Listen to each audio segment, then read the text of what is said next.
Hey, what's up guys? So you're wondering what is all the noise about subject to? What exactly is it? And why would anybody want to buy that way?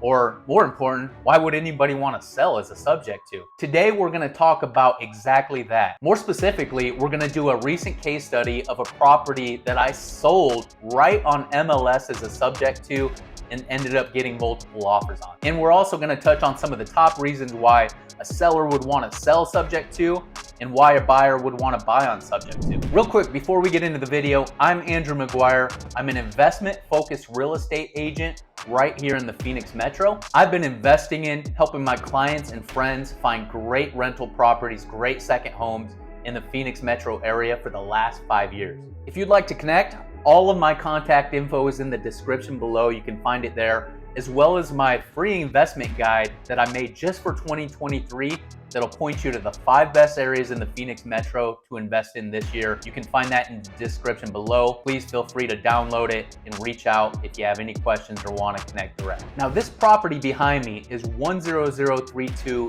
East Tillman Road in Mesa, Arizona. That's in Eastmark. If any of you are familiar, it's a great little community. Love it out there. I saw this property come off the MLS as a canceled listing, and when I looked at the history, I'd seen that there'd been 2 listings for it, a couple different agents. Neither of them had sold successfully, so I decided to give the seller a call. During that call, I was able to book an appointment and find out just what was going on with this property. Is it something that I could actually help with, help him get the money he needed, get the property sold, and move on to whatever was next? When we were able to meet, what the seller told me is that he'd been through 2 previous agents. They didn't have a lot of feedback. Nobody could figure out why the property hadn't sold. What I noticed once I started looking into it a little deeper was that the home in the neighborhood was so new that the new home builder was still releasing new product as exact competition to this seller's property.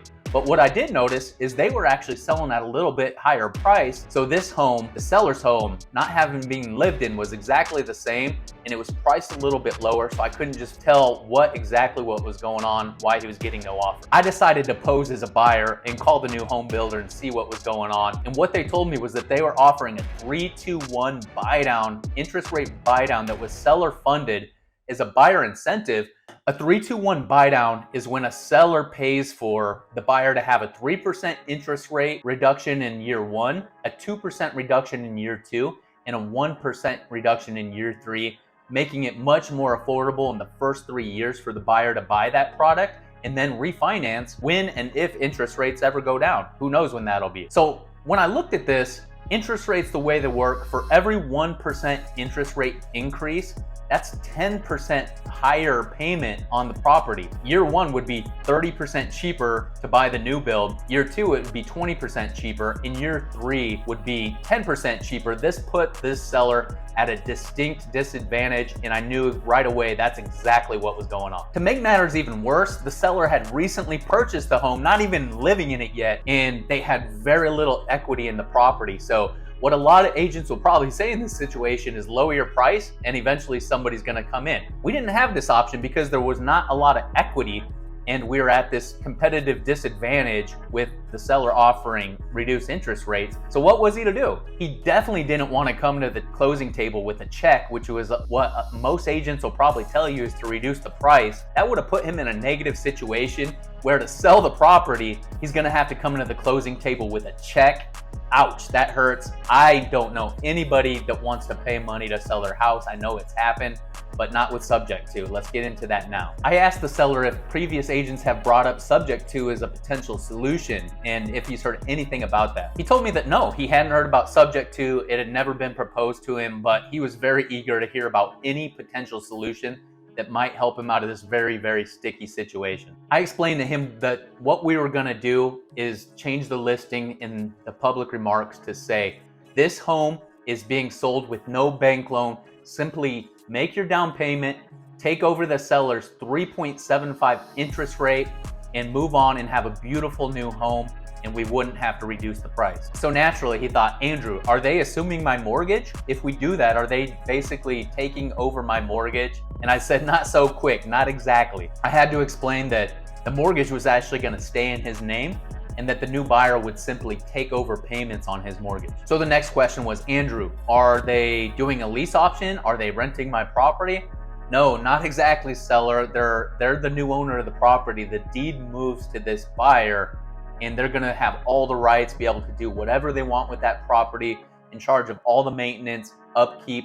They get the tax benefits of it. The property is now their property to do whatever they would like with it, and the deed will be in their name. So Andrew, are you crazy? You're telling me that I keep the mortgage in my name and the deed moves over to the new buyer? That sounds nuts to me. Well, maybe just a little bit crazy, but that's a story for another day. We'll get there, trust me. I told the seller, relax. If this is an option for you, if this is what you decide to do, there's gonna be a lot of procedures and documents that not only protect your interest to make sure your position's insured, but the buyer as well. We're gonna do this the right way, and we're gonna work with very experienced title company, closing attorney, you name it. I'm gonna be with you every step of the way to make sure everybody's protected, and it ends up being a great situation, win on all sides for all parties. Andrew, I don't know about this. Are you sure this is legal? Have you done this before? Yes, I have. It is 100% legal. In fact, hundreds, if not thousands of transactions are being done subject to right now all across the country. Okay, Andrew, so if I do this subject to, how does this help me? Well, the number one reason why anybody's gonna sell subject to is that you're gonna get many more interested buyers, and with that, you're gonna get a lot of competition. Your price is gonna be higher, and we're probably gonna get offers right away without reducing your price. And most importantly, when you get to the closing table, not only will you not have to write a check in this situation, that you might even come out with some cash in your pocket. Does that still sound like a good deal, maybe a potential solution for you, seller? Now think about it. The new builder, the seller of the new properties, has an advantage over you because they're offering a reduced interest rate years 1, 2, and 3. What if you could come back and give the new buyer interest rate break for the next 30 years? And on top of that, they don't have to go to the bank and qualify, as long as they can show that they can easily make the payments every single month, that they're gonna inherit a great interest rate.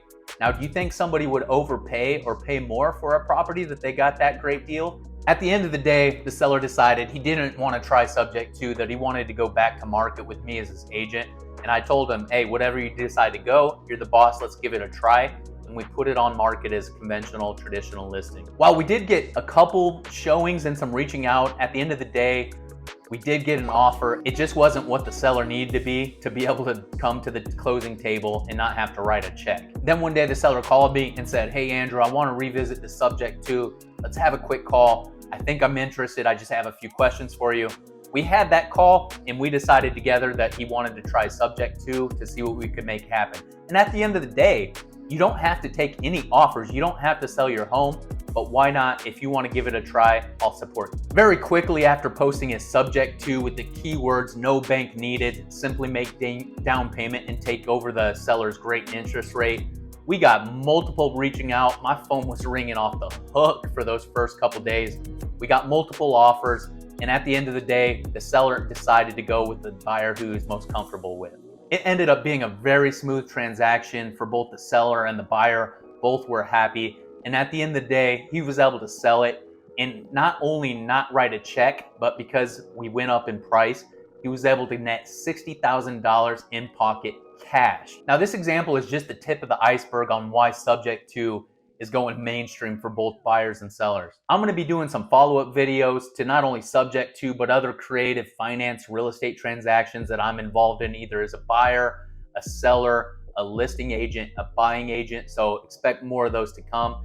And again, we're going to talk about why subject to is about to go really mainstream, if not already. I appreciate you all staying to the end.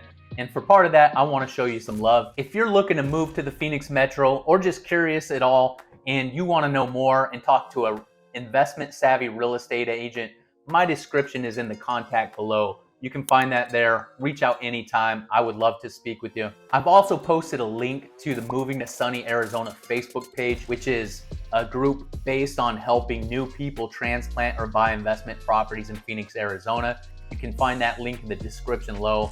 There's all kinds of contractors, handymen, painters, designers, you name it. There's all kinds of great resources, most of who I've worked with personally myself that I trust. You can find that in Moving to Sunny Arizona Facebook page in the description below. And if you're still on the fence of Arizona, but you're thinking about moving, luckily I've made a new video about moving to Arizona what you can expect with the top developments going on in Arizona, and you can find that video here.